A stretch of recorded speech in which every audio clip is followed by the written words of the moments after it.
Have you ever wanted to print ABS, ASA or other engineering filaments safely and without any failures on your A1 3D printer? Well, the product that we're taking a look at today will allow you to do just that. This is the Top Cube 3D printer enclosure for the Bambu Lab A1. Let's talk about it. Now, before we get into it, I want to give a huge thank you to Yoopai 3D for sending this enclosure out to me free of charge for testing and providing feedback. They have not seen this video before you guys have. These are literally just my 100% unbiased opinions and experiences using this enclosure, and they've had no impact on the video.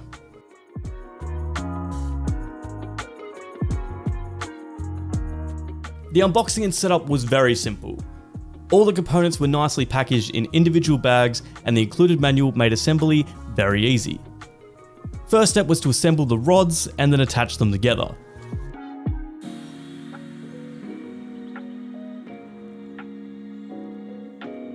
Once we had done this for the X, Y, and Z rods, it was now time to place it inside the cover of the enclosure.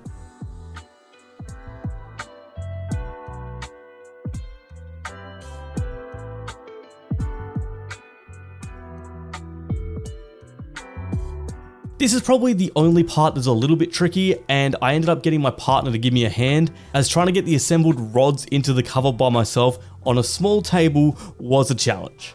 I would definitely recommend assembling the bottom rods first, then placing it in the cover and then proceeding with the instructions from there.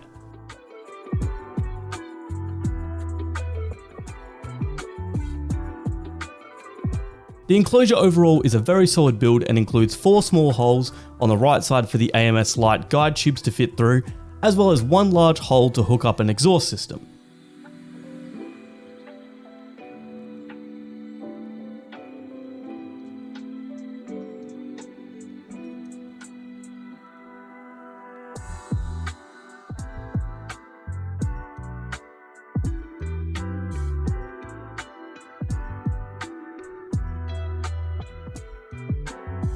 There are also 2 holes on the back, one for the AMS light cable and one for the A1 power cable.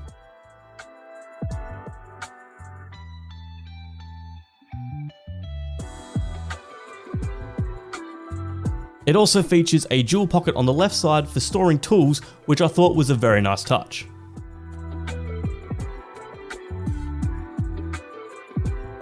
To test out this enclosure, I printed a wide range of engineering filaments including ABS, ASA, polycarbonate and nylon.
As you can see, the models printed inside the enclosure came out consistently well, and I was actually able to print ASA without adhesion and warping issues. The enclosure not only helped keep the heat in for printing engineering filaments, it also kept the fumes produced from printing these filaments from entering the air of my studio, protecting my family and my own health. For safety, it's recommended when printing engineering filaments to use a HEPA and carbon filters, as well as a fume extractor to remove harmful and unpleasant fumes from your enclosure.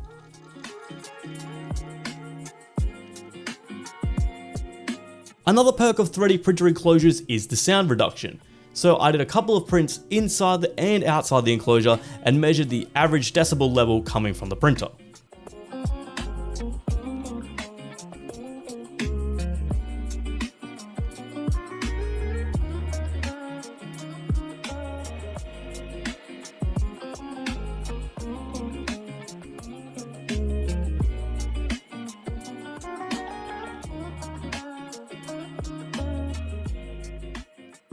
Without the enclosure, the printer was averaging around 52 to 56 decibels, which is still pretty quiet.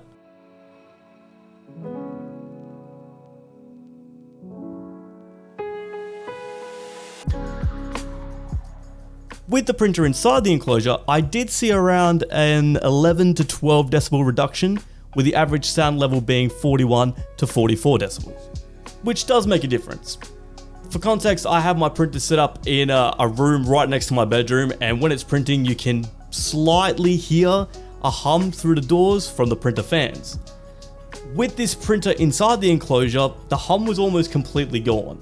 You could barely notice it unless you were specifically listening for it.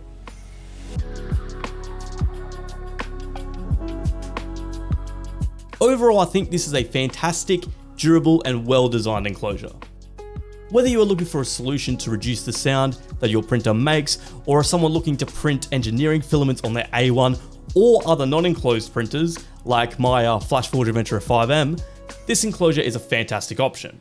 It's also fairly easy to assemble, cost-effective, and it even has an LED strip for internal lighting. Thanks again to Yoopai 3D for sending this out to me. If you're interested in picking one up for yourself, I'll have it linked down in the description below. If you enjoyed the video, don't forget to like, subscribe, and as always, happy printing.